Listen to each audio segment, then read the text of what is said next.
Sounds like the samples are here for processing. I wonder what kind of tissue samples we'll have for dissociation today. I took a look earlier this morning. Looks like we're going to have a lung colorectal tumor and an ovarian tumor as well. Ovarian, really?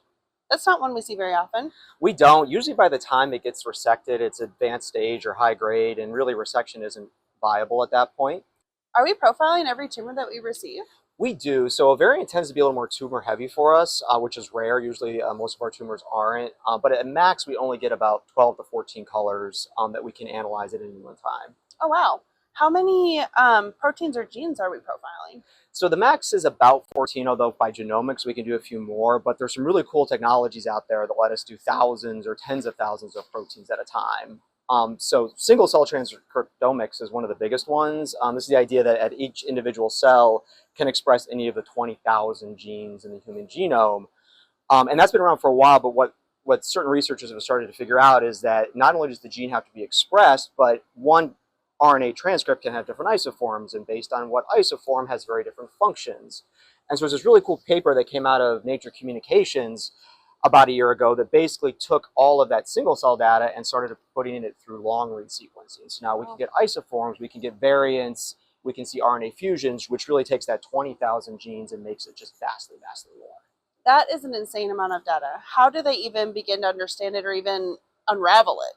So they did actually a really cool approach, what I've seen a lot of folks do recently, which is that they start with cell lines first. So what they did is they took basically 3 cell lines, all ovarian cancer, and they put those through the profile first, because those they should know what the genetics are, and they can use those as a training set. And so basically they put them through the single cell platform, like we do over in the next building, but then they put them through these long read sequences to get all of these different isoform data out.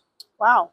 So what sort of results did they get when they tried to do that same thing with our ovarian DTCs? So when they got to the ovarian DTCs, what they ended up seeing, which was really nice, was basically what we see for our ovarian DTCs as well. They see a lot of tumor cells, exactly what we see by flow cytometry, but then they were actually able to take different gene or different isoforms and start associating them to either CD8 T cells, where this isoform is only expressed, or fibroblasts, where only this one is expressed.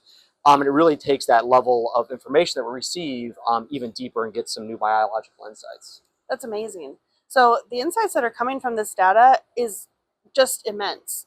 So how do they even look at, or do they look at, the variants in the cells? They do. So this was actually what I think was the coolest part of this study, where they took P53, common mutation in a lot of cancers, and they actually found a specific mutation in this ovarian DTC that is pathogenic, that does cause cancer.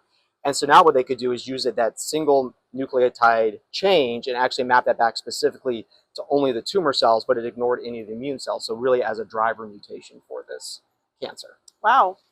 So are they using this? I imagine this would be really helpful for drug testing and things like that. Is there anyone using this to test potential new drug targets? They are. So that's actually a cool paper that came out just this year. So what they did in this paper was actually take this idea of taking large data sets, screening them for new biomarkers, and then trying to create new therapies against that. So what they did in this one is they looked at HLA-G.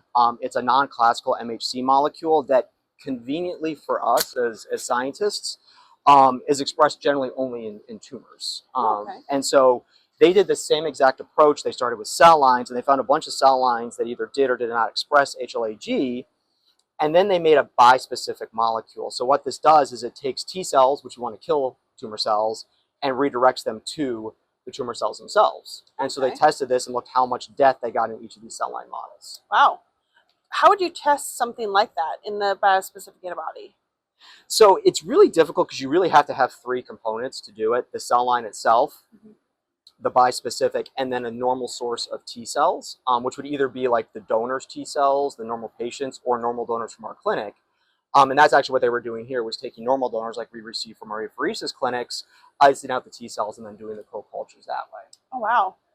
Were they able to translate any of those findings into our DTCs? They did. So in this case, what they did is they switched to renal DTCs. These, unlike ovarian, generally have a lot of T cells in them, so it's a nice model system for bidirectionals.